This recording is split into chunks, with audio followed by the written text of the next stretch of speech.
পুঁজিপতিলৈ মোদী চৰকাৰৰ দৰহম মৰহম ৫ বছৰত পুঁজিপতিক ৰেহাই ৩,৬৭,০০০ কোটিৰ কৰ। কৰৰ মাধমাৰত জনতাই দেখিছে জুই। ৫ বছৰত পেট্ৰল ডিজেলৰ পৰা সংগ্ৰহ ৩৫ লাখ কোটিৰ কৰ। কাৰ স্বাৰ্থ ৰক্ষা কৰিছে বিজেপি চৰকাৰে। তৃতীয়টো কাৰ্যকালৰ বাবে দেশৰ প্ৰধানমন্ত্ৰীৰ আসনত বহা মোদী চৰকাৰে আচলতে কাৰ স্বাৰ্থ পূৰণ কৰিছে? সাধাৰণ জনতাৰ নে ধৰ্ণাঢ্য পুঁজিপতিৰ? ক্ৰমাগতভাৱে নৰেন্দ্ৰ মোদীয়ে তৃতীয়টো কাৰ্যকালৰ বাবে প্ৰধানমন্ত্ৰীৰ আসনত বহাৰ পাছতেই এই প্ৰশ্ন আকৌ এবাৰ প্ৰাসংগিক হৈ পৰিছে। আদানী আম্বানীৰ চৰকাৰ বুলি বাৰম্বাৰ সমালোচিত হোৱাৰ পাছতো পুঁজিপতিৰ স্বাৰ্থ পূৰণ কৰাৰ ক্ষেত্ৰত মুঠেও পাছ হুহুকা নাই মোদী চৰকাৰে। ইয়াৰে প্ৰমাণ পোৱা গৈছে ৰাজ্যসভাত দাখিল কৰা তথ্যৰ পৰা। ৰাজ্যসভাত বিত্ত ৰাজ্যমন্ত্ৰী পংকজ চৌধুৰীয়ে দাখিল কৰা তথ্য অনুসৰি ৫ বছৰত ৰেহাই ৩,৬৭,০০০ কোটি টকাৰ কৰ্পৰেট কৰ। এই সময়ছোৱাত মোদী চৰকাৰে ধাৰাবাহিকভাৱে হ্ৰাস কৰি আহিছিল কৰ্পৰেট কৰৰ হাৰ। ২০১৬ চনত প্ৰথমবাৰৰ বাবে কৰ্পৰেট কৰৰ হাৰ মুঠ আয়ৰ ২৯% হ্ৰাস কৰা হয়।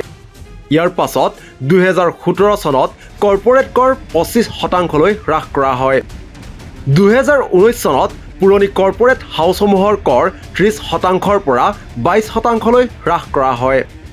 ইয়াৰ বিপৰীতে ২০১৯ চনৰ অক্টোবৰ মাহৰ পাছত গঠন হোৱা কোম্পানীৰ বাবে কৰ ২৫%ৰ পৰা ১৫%লৈ হ্ৰাস কৰা হয়। ইয়াৰ ফলত কৰ্পৰেট কৰৰ সংগ্ৰহ দ্ৰুতগতিত হ্ৰাস পাবলৈ ধৰে। ৰাজ্যসভাত দাখিল কৰা তথ্য অনুসৰি ২০১৯-২০ বৰ্ষত ৰেহাই ৮,০৪৩ কোটিৰ কৰ্পৰেট কৰ। ২০২০-২১ বৰ্ষত ৰেহাই ৭৫,২১৮ কোটিৰ কৰ্পৰেট কৰ। ২০২১-২২ বৰ্ষত ৰেহাই ৯৬,৮৯২ কোটিৰ কৰ্পৰেট কৰ।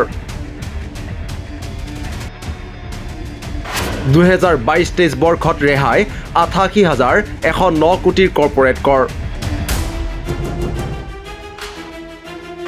২০২৩-২৪ বৰ্ষত ৰেহাই ৯৮,৯৯৯ কোটিৰ কৰ্পৰেট কৰ।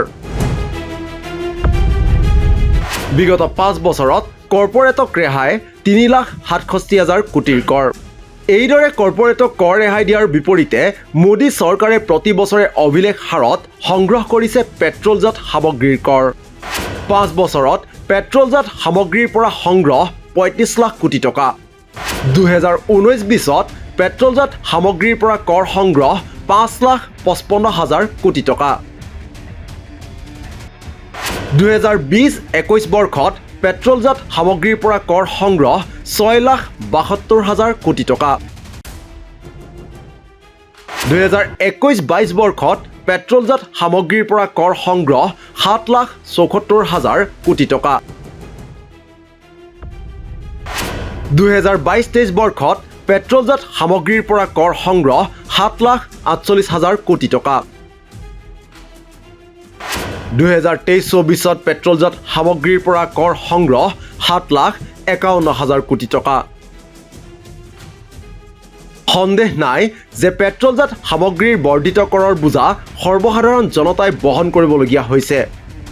যি সময়ত কৰৰ ভৰত সাধাৰণ জনতা ভাৰাক্ৰান্ত হৈ পৰিছে, সেই সময়ত কৰ্পৰেটক ৰেহাই দিয়া হৈছে ৩,৬৭,০০০ কোটিৰ কৰ। ইয়াৰ পৰাই স্পষ্ট হৈ পৰে যে মোদী চৰকাৰে আচলতে কাৰ স্বাৰ্থ ৰক্ষা কৰিছে। নিউজ ডেস্ক ৰিপৰ্ট, দি ক্ৰছ কাৰেণ্ট।